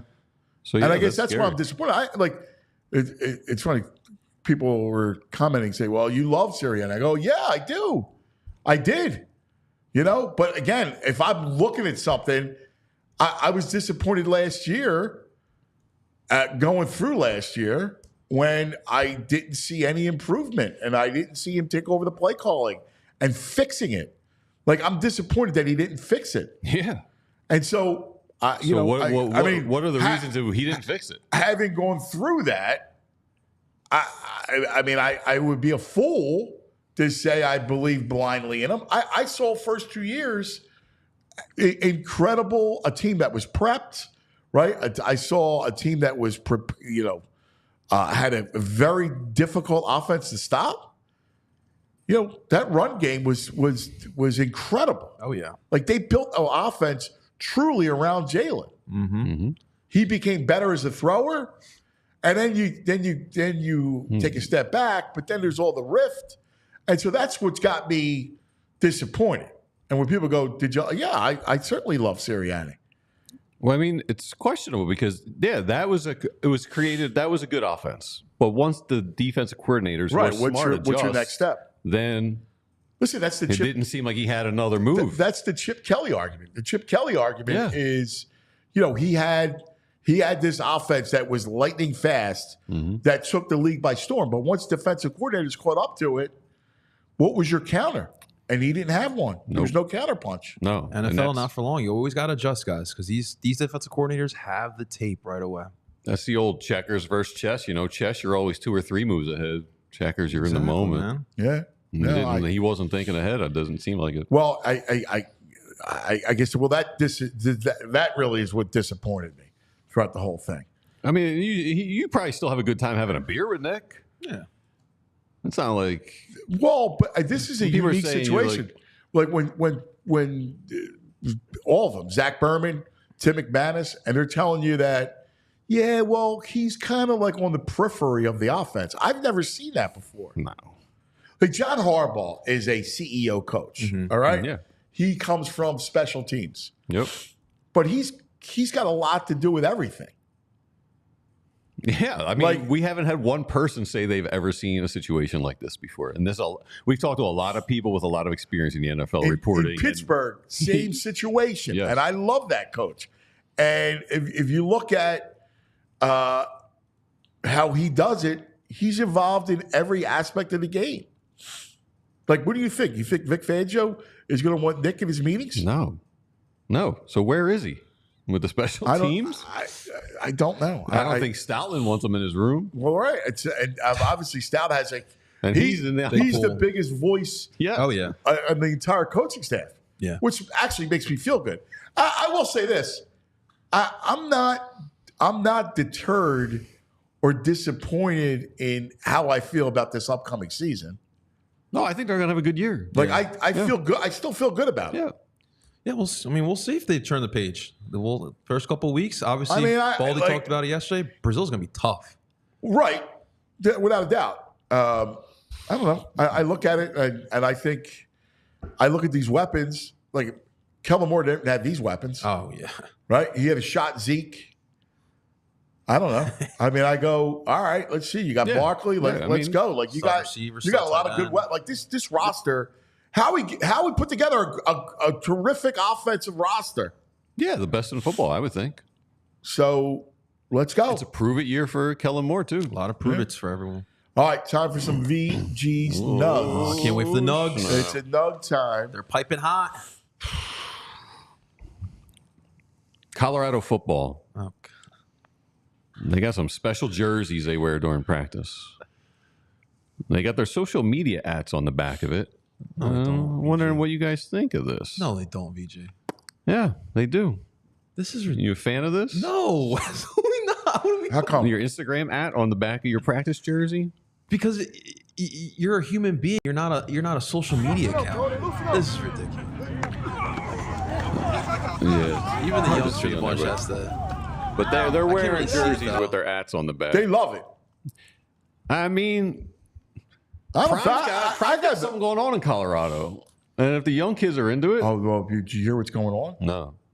Yeah, Prime doesn't have something going No? on. Good. No, it's starting to get tattered. Oh boy. There's like reports of bullying, like bad stuff, like bad stuff going on, and all kinds of Like things that would be normal in 1982 and bad now, or Yes. bad in 1982 and bad now. bad 1982, Oh man. and Overhyped team. yeah, that's what's coming out of there. That there's some issues Oh boy. inside. I He guess was riding people- high for a bit. I know. I don't know that's. What, in their 3 games I don't they know won? that how involved he is on the day-to-day basis. Is the stories coming out of there? All right. So he's got like a Nick roll, they're saying. He just pops in. Speaking of Nick rolls, can we talk about the CEO role? It probably behoove him to do more of a CEO role. I've known a few CEOs. They do a lot of time golfing at meetings. They're at lunch a lot, having some martinis. There's a lot of time away from the office. So Nick can bop around, So I feel like get a little martini lunch while they're going through shells. You see John Harbaugh doing the slip inside fumble Yeah. drill with the team yesterday? It is cool today, but it hasn't been. And I'm a powder man on hot days in the summer and stuff. I like to powder up, keep the chafing down to a minimum. What? Yeah. You got to powder up. So there's a football player who is on the same page as me. He, dude. during practice, he's powdered up and he farted.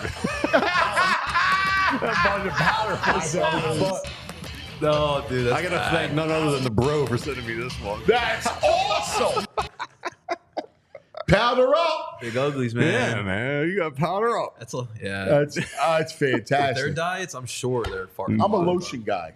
The lotion guy? Yeah. See, Yeah. I think the lotion with the heat is Guys. a little creates too much of a moist environment. Powder for me. bean. Yeah. I need like cornstarch. Yeah, I need no, baby I- powder cornstarch. Maybe it's all the undershirts you guys are wearing. Maybe you should take those off and you won't Whoa. be as Okay, hot. so What are you going? What are you freeing the Johnsons out When it's there? hot out, you want to wear an undershirt. First, he's a It's got nothing feet to do about guy. my Now he shirt wants to take area. my shirts off. What's going on, Andrew? Skeeves this morning was talking about feet.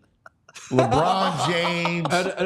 So LeBron's feet. we were talking about, who was it? It was KD. Oh, no, yeah, it was KD Kevin first, Durant. and then we talked about LeBron. It was KD and who else? Suni Lee. We Right. saw the picture of them He's a together. fan of KD's feet. Right. Apparently. And I go, look, I was about to talk about Suni Lee, and he starts talking about KD's feet. And I go, dude, I don't want to talk about that dude's feet. You never talk about another man's feet. I mean, look like I'm talking about 2 by 4s. general. If that's what he digs, he digs. No, But, I'm I not mean, into it's feet, just but you weird got to bringing see it them. up at a meeting for work. They're anomalies. They look like 2x4s. And And we're then start- LeBron James' He's feet is 6'11". We're start calling He's you Andrew expecting Ryan. another man's foot. He asked us about another one too. He said, "Do you ever see someone else's?" Too? Yeah, Yeah, LeBron. LeBron James. LeBron's. But LeBron James has weird toes. He does. You just got to see it. Swear to God, I've never seen. I don't even notice his hands, let alone his feet. Look it up. Yeah, I'm sorry. I'm uncomfortable talking about LeBron's feet. Yeah, I'm not looking that up. No. I'm not looking up feet. No, I'm working. I'll show you. that's the Skeeves. I'll And the sneak you a picture. Skeeves had on a jersey, right? Now, I got to ask the Well, see, chat. Matt Decker's already called old heads wear undershirts. Whoa. Yeah, Well, what see? about white beaters? I mean, come on. See? I mean, I'll tell you what. In Columbia, in those heats, the white Well, beater came in clutch. Undershirts this way. Let me ask it, Matt. The jersey.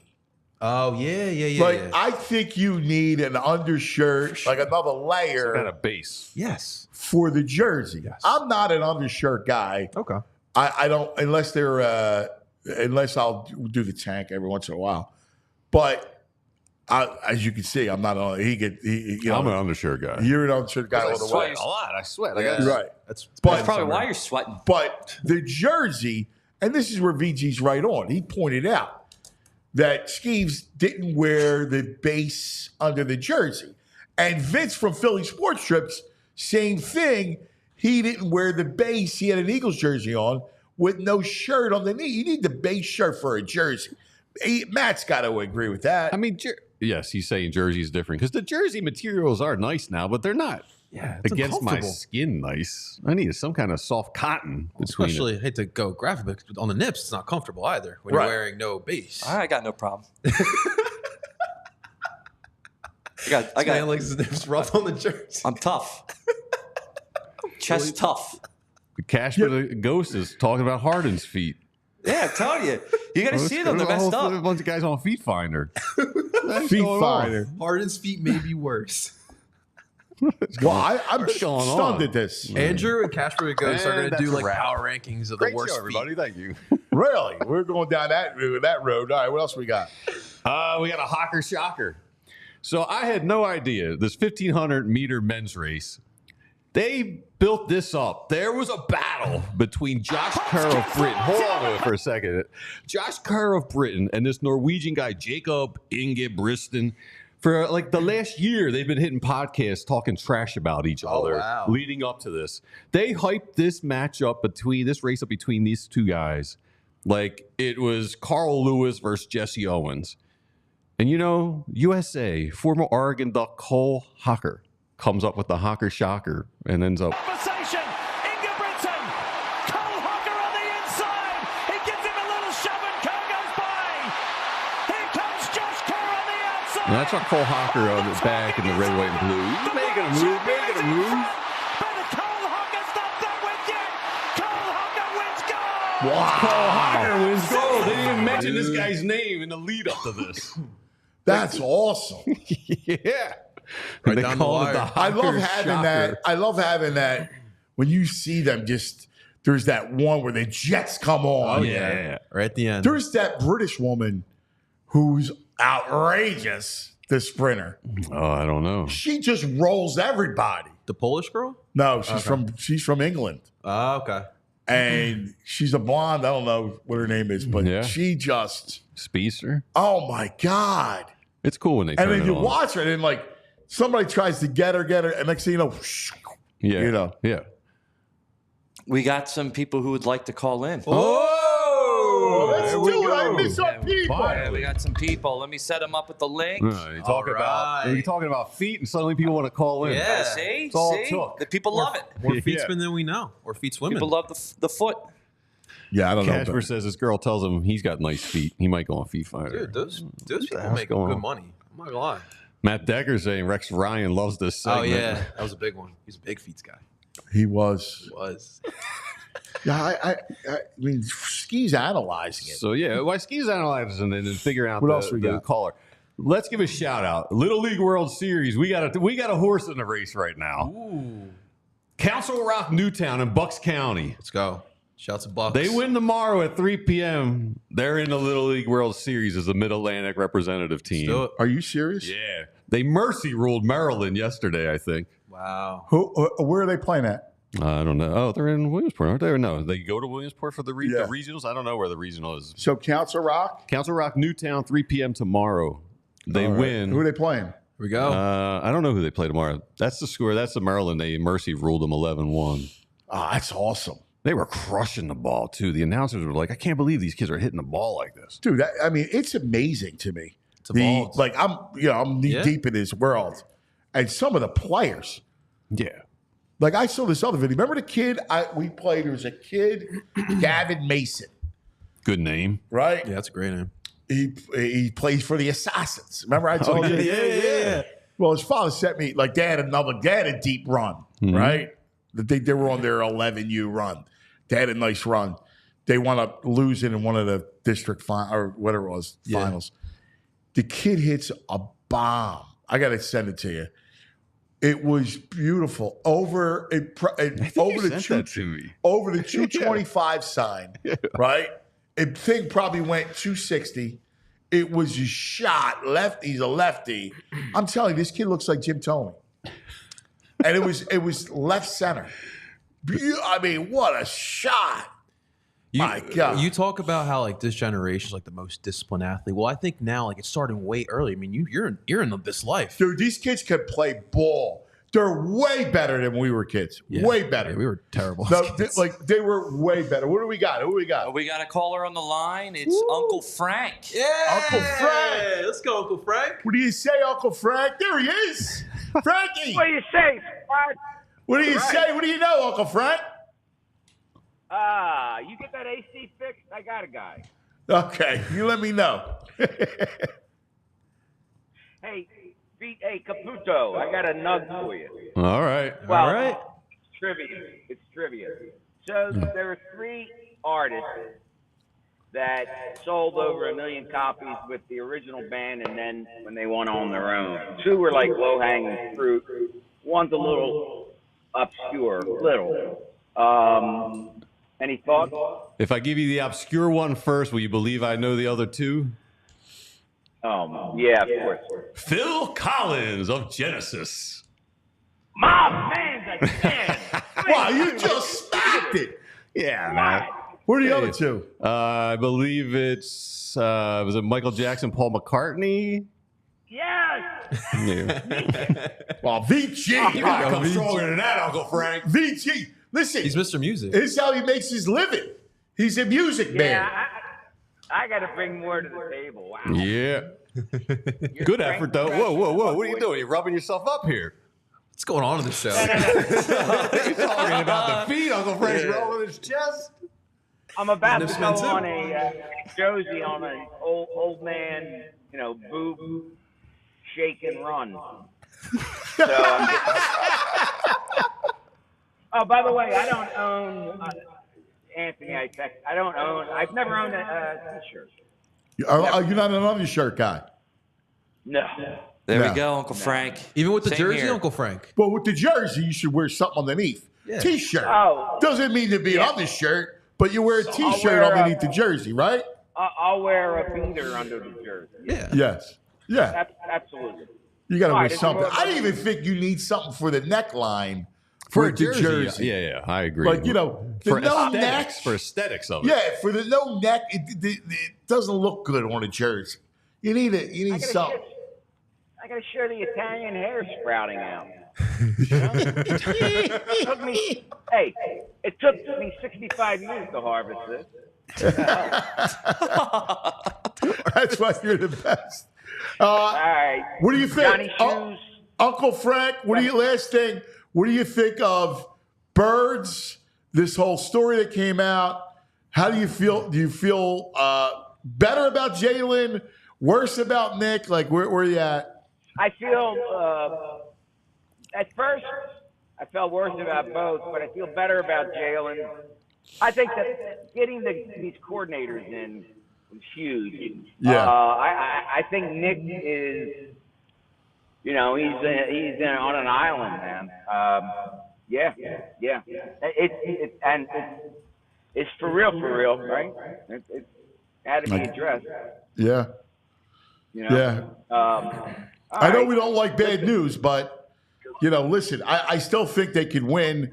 I love their roster, and I think the coordinators are foundation pieces. So maybe it's just they win differently. The offense is outrageous. I have some concern on the other side. Yeah. Linebacker, safety, edge. Yeah. Right. Exactly. Hey. It's what it's all about. It's exciting. So I love it. Well, I love when you got your back, Uncle Frank, because this is practice. We're gonna hear from all of our listeners, especially during football, because listen, I miss talking to you guys. So Frankie, great stuff, my brother. I want to come in and give you a big kiss. You're the best, Frankie. Thanks, buddy. Right. Love you, pal. Love you guys. See you, Uncle Frank. See ya. Yeah, we have another caller. Oh, I love it. Here we This go. is Glenn Phillips. Here comes Glenn Phillips. What's up, Glenn? What'd it do? Glenn, how are you, buddy? Good to what's see up, you. Look boys? good, buddy. Oh, thanks, man. You guys look great too. Love the studio. Love the show. I kind of get in and out every once in a while. I've been traveling a lot for work, so just living. But I love that you guys landed on your feet and doing a great job, man. Thank you, brother. And Glenn is someone I've loved talking to throughout the years. He is a Glenn from Wallingford who is always the great Temple man and a great sportsman. Look at you. You never fail to Love that shirt. Is that a Temple shirt? The winning is attitude? Yeah. That's right. To you, baby. So, Yeah, man. That was a John Chaney quote back in the day. Winning is an That's attitude. right. So. Curious, how do you view this whole Eagles thing, and and even the need for the story in general? Listen, I'm always thinking that it's like a distraction, especially now in the world that we live in. Everything is just drills down to another level. And I mean, listen, I can see like Hurts being a complete distraction to him. I mean, who wants to deal with those types of questions when he's just focusing on getting better, learning the playbook with a new offensive coordinator? And just kind of doing that. But I get it.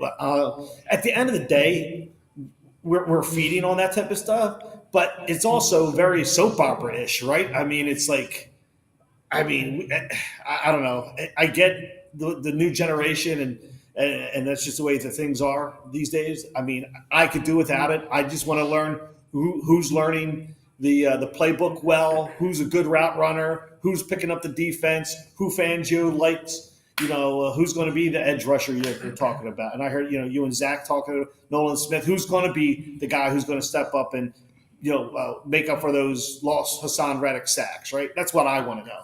I don't need to know. Well, what's interesting is other. I don't think it's a new generation. I think it's more old generation, these stories. But I remember them being way more often, those exposés, those pieces.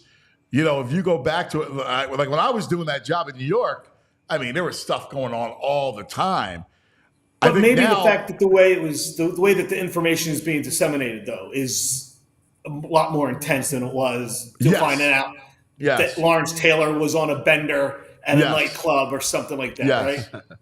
No, you're right. I mean, the fact that social media is constantly in your face, right? Like it's on your phone constantly, right? So we all have notifications and all, and the next thing you know, you're scrolling and you see all this stuff, and it's there. And I listen. I like the sports of it too. So I kind of along your lines. The thing though is the Sirianni piece is the mystery. I think it's less for Jalen. I think Jalen came out looking good. I mean, it made me feel better about Jalen, right? Yeah. The Nick thing, is kind of disappointing. It's a little scary because it's like I've been a flip flopper on Sirianni from day one to today, right? I mean, day one, it was just like you're like, holy smokes, what was that all about? And then he kind of won us over. Then he won us over with the way that his leadership and having the coordinators do their thing, and then it kind of flipped, right? I mean, the way that he seems to handle Johnson last year and how that went down. I mean, that was scary, right? I mean, and hopefully a good leader will learn from his mistakes, and we'll see what happens this year. I mean, listen, with the coordinators that they have this year, there's no reason that both sides of the ball shouldn't be very, very good. And even with the unknowns on defense, Fangio knows how to make things work. I mean, I don't know how many guys in Miami that people really knew who they were, but they were – a turnover type of defense. Their linebackers got involved, which is always a scary thing here. Yes.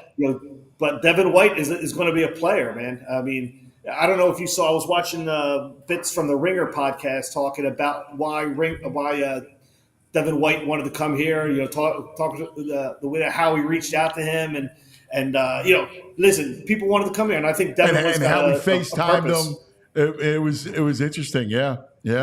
Listen, I'm hopeful for Devin White because Lord knows we need linebackers, brother. And you, because you're very smart when it comes to this. That's his scheme. Like Vic doesn't blitz a lot of the defensive backs. He uses his linebackers more. Yeah, and listen, in a league where you saw last year where two of the best teams in the NFL between the 49ers and the Ravens had linebackers who were just making plays all over the field. Yeah. And it's just always kind of shocked me that we always kind of neglected that part of the field. But hey, it's come back. What do I know, man? What do I know? Nah, you know your stuff. This is the best. I missed you guys.